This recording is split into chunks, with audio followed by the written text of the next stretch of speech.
আজ খুব সহজে আপনাদেরকে শেয়ার করছি গাজরের হালুয়া রেসিপি, তাও আবার মাটির উনানে। খুবই সিম্পলভাবে শেয়ার করব। পুরো ভিডিওটা দেখতে থাকুন স্টেপ বাই স্টেপ, ভিডিওটা স্কিপ করবেন না। আমি প্রথমে গাজরটাকে গ্রেট করে নিচ্ছি। বাই দ্য ওয়ে, আমি শামসাজ, আপনারা দেখছেন শামসাজ কিচেন। আর শামসাজ কিচেন মানে সহজ রেসিপি। গাজরটা কতটা সরু সরু হয়েছে দেখতে পাচ্ছেন। গাজরটা একদম পুরোটা গ্রেট করে নিয়েছি। এবার আমি উনুনটা ধরিয়ে কড়াইটা বসিয়ে দেব। আর শীতকাল মানেই তো গাজরের হালুয়া আমার বাড়িতে হবেই।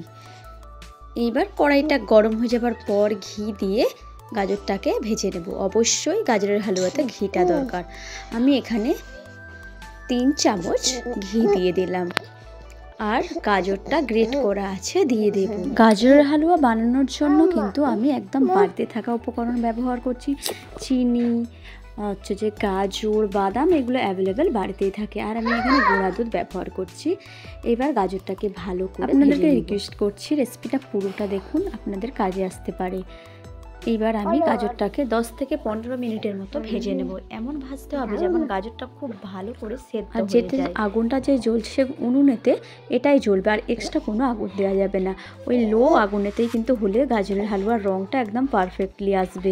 ভাজা হয়ে যাবার পর ওতে আমি চিনি অ্যাড করে দেবো। 1 কিলো গাজরের হালুয়াতে 200 থেকে 250 গ্রাম চিনি লাগে। যারা কম চিনি খান তারা একটু 200 গ্রাম দেবেন, আর যারা একটু বেশি মিষ্টি খেতে পছন্দ করেন তারা 250 গ্রাম দেবেন। গাজরের হালুয়া বানানো কিন্তু খুবই ইজি। আমার বাড়িতে গাজরের হালুয়া, গাজরের লাড্ডু এগুলো অ্যাভেলেবেল হয় আর কি সব সময়। এরপর আমি এখানে চিনি দিয়ে দিলাম। চিনি দেওয়ার ফলে এখানে মানে গাজরটা থেকে আলাদা আলাদা জল ছাড়তে শুরু করে দেবে। এরপর আমি এতে বাদাম আর গুঁড়ো দুধ ব্যবহার করব।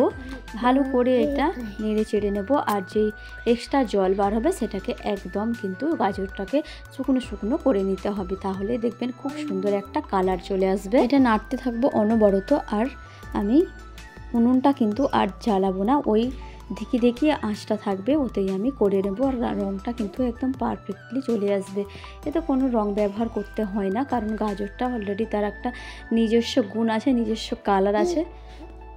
দেখতে পাচ্ছেন আগুনটা ঠিক কেমন। এতেই আমি 15 মিনিটের মতো রেখে দিয়েছিলাম, তারপরে নামিয়ে নিচ্ছি। দেখুন কালারটা কত সুন্দর এসছে, খেতে খুবই সুন্দর হয়েছিল। বাড়িতে অল্প খরচে এরকম করে বানিয়ে নেবেন, একদম খোয়া ক্ষীর ছাড়া।